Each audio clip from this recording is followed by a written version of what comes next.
Halo, selamat pagi. Apa kabarnya hari ini? Saya harap semua tetap sehat.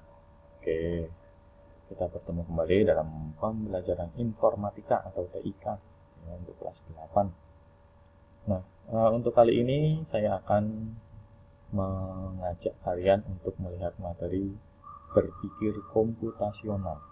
Nah, di zaman sekarang ini berpikir komputasional sebenarnya sering kita lakukan sebenarnya, mungkin secara tidak sadar ya. Nah, apa itu? Kita akan lihat dari beberapa penjelasan berikut ini.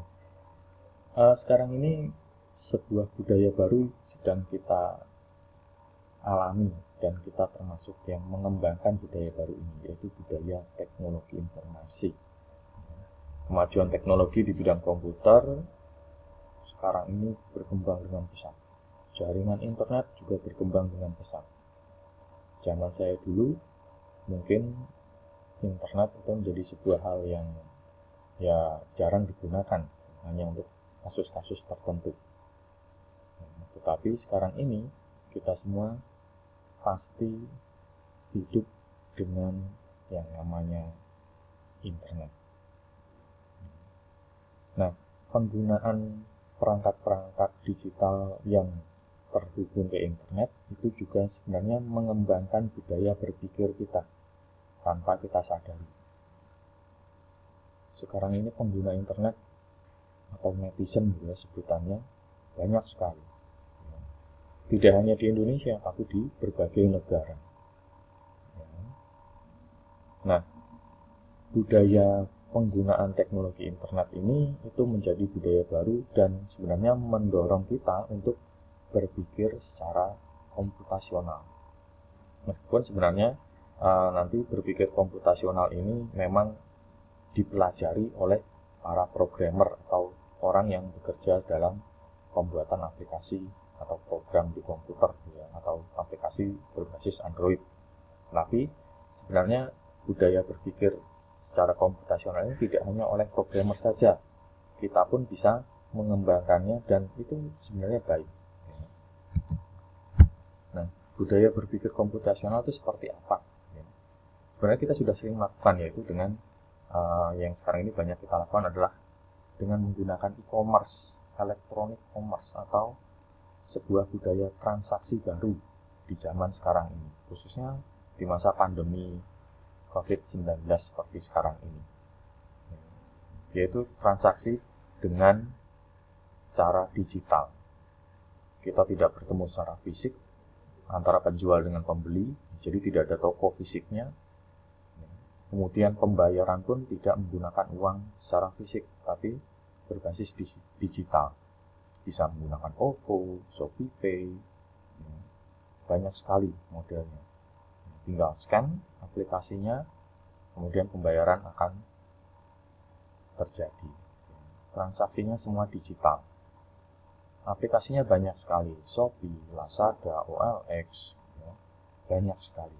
Ini adalah contoh penggunaan yang namanya komputasi modern, atau komputasi modern ini dibuat dengan cara berpikir komputasional. Contoh lain adalah ketika kita sekarang bepergian, entah kemanapun, dan kita mungkin belum tahu arahnya, kita memilih menggunakan fasilitas Google Maps dengan penuntun suara ataupun hanya berbasis melihat panah-panah yang memberikan arah ke kiri, ke kanan, lurus, berputar, dan seterusnya. Kemudian pun ada penuntun berbasis suaranya juga. Belok kanan dalam 100 meter ke depan, dan seterusnya seperti itu. Itu semua menggunakan aplikasi yang dibuat dengan cara komputasi modern. Google Maps akan mengikuti terus arah kita berdasarkan GPS atau lokasi berdasarkan perangkat digital kita, dan akan terus memberikan petunjuk arah. Jika kita kelewatan, dia akan memberikan petunjuk putar balik, putar balik, putar balik, dan seterusnya ya. Itu menggunakan komputasi modern.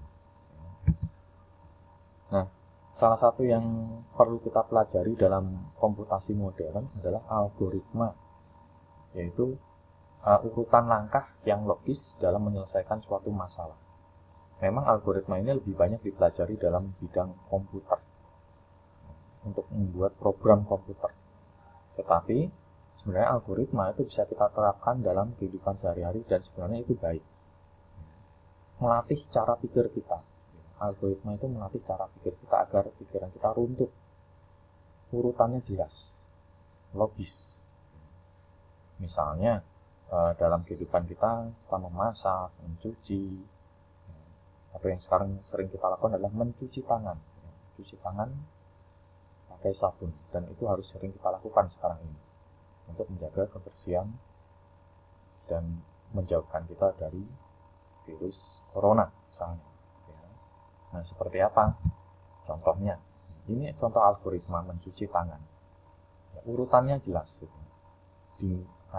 Yang pertama ada mulai, kemudian basahkan tangan, langkah berikutnya ambil sabun, langkah berikutnya gosok tangan dengan sabun sampai bersih tentunya. Kemudian yang kelima, bilas dengan air mengalir. Setelah itu keringkan dengan tisu, selesai. Ya, ini contoh algoritma yang sederhana. Ya, algoritma bisa dibuat sederhana atau bisa dibuat lebih detail lagi, lebih rinci lagi. Misalnya di langkah kelima, bilas dengan air mengalir. Kemudian dibuat lebih rinci lagi adalah bersihkan sampai sabun benar-benar bersih. Apakah sudah bersih? Jika ya, maka lanjutkan keringkan dengan tisu. Jika belum, tetap bilas dengan air mengalir. Kemudian misalnya di langkah keenam juga keringkan dengan tisu. Mungkin akan dirinci lagi, buang tisu bekas ke tempat sampah misalnya. Jadi itu lebih rinci. Nah, itu contoh-contoh algoritma dalam kehidupan sehari-hari.